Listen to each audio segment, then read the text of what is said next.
Okay, well, let's get right into it.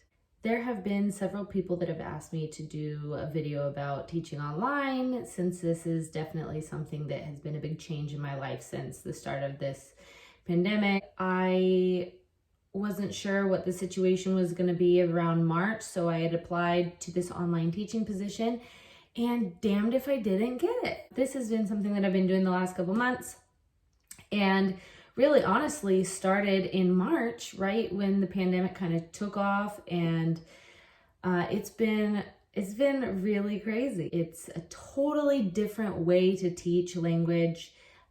It's really been cool. So I figured that I would share that today. So I guess I should talk about exactly how I started teaching. When I got out of university, I started teaching English for two adults. Mostly they were Spanish speaking adults. And so I started teaching in an alternative school. Most of the people that were coming to this program were actually parents of the students that were getting their GEDs or high school diplomas. I started leading this. It was an English language course for adults, and I fell in love with it. It was really cool. It started off very small, like 5-6 people, and then it grew, and at some point I had around 20 people. And that was basically the start of me teaching English to adults. And I really grew to love that versus teaching to children. I have to be honest, I'm just really not that skilled at teaching children. It's kind of a different ball game. It's not my thing. And so that's okay. There are lots of people that are good at teaching children. That's just not my thing. I'm better at teaching adults. At that time, I actually wanted to teach in Europe. I wanted to teach English specifically in Italy. This is years ago. I think I actually graduated from university in 2010. So this is a long time ago. At that time, you have to keep in mind, we didn't have the technology that we have now. So actually, teaching online wasn't even an option. And at that time, the preferred English accent was the British accent. They just weren't taking a lot of American teachers.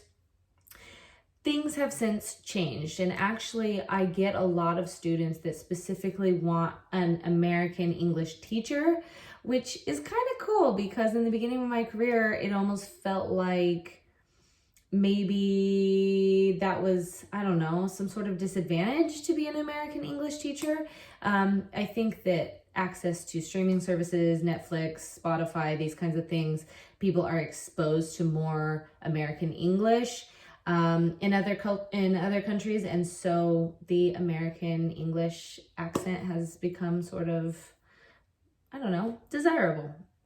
Doesn't mean there's anything wrong with the British accent or that it's less desirable. I just think that some people want to be able to speak like an American. I clearly have a very American accent. I wouldn't be able to fake a British accent even if I couldn't do it. I can't fake it. So fortunately, I have a very American accent, and it's been a good start to teaching online. Now, I will say that there are some pros and cons to teaching online versus teaching in person. It's very easy to schedule. It's very easy to control my schedule. If something happens, it's very flexible. I also have really grown to love teaching one-on-one versus in a group setting, though I do love teaching in groups as well. That was actually how I started teaching in the first place, was teaching to groups. So teaching on one-on-one in the online teaching world it's cool. It's very different. I think that it's actually really exciting. I have a lot of flexibility. I have access to a lot of files. One of the really cool things, now this of course depends on which service you use and which service you're contracted by, but one of the really cool things is that you can kind of control your own wage. You can, depending on what service you're using, you can set your price. Again, the flexibility is there, and I think that that's a really awesome option. Payment is super easy. You don't have to worry about collecting payment from students or anything like that. You don't have to have those weird, awkward conversations about renewing. They either buy a package or buy a lesson or don't. So it's not really a big problem there. With the service that I use, basically they make scheduling and payment really easy. And then at the end of the period, I request them to send me the funds and it comes to my bank account. Super easy. It's really easy. Now, as far as cons are concerned, I actually think that there are very few cons. That's just my personal experience. Of course, things can go wrong with the internet service and that kind of thing. That's something that if you don't have consistent access to internet, maybe that would be a problem. In general, I think it's really convenient. I will say teaching groups is a little difficult. I have done it and it's just different. You know, if you teach groups, especially through Zoom or something like this, sometimes if one person talks, the thing will freeze or I don't know. So it just kind of depends.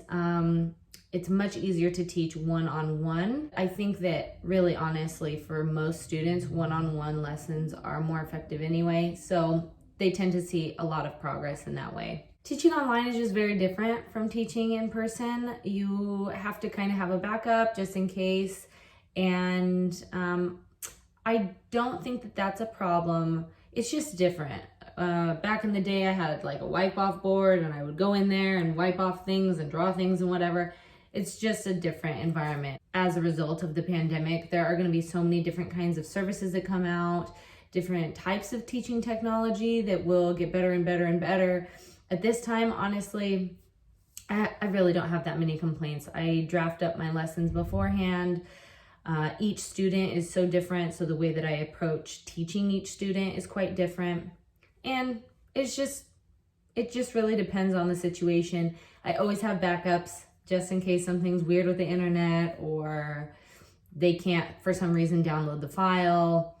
You just kind of always have to be prepared. But I mean, you should have that regardless of what teaching technology or where you're teaching. That should just kind of be part of your teaching arsenal in the first place. The one really amazing thing about teaching online, my niche was always teaching Spanish speakers, and teaching online has given me the opportunity to teach language speakers from all over the world. I've taught people in Europe, Italy, Spain, Poland, Ukraine, Brazil.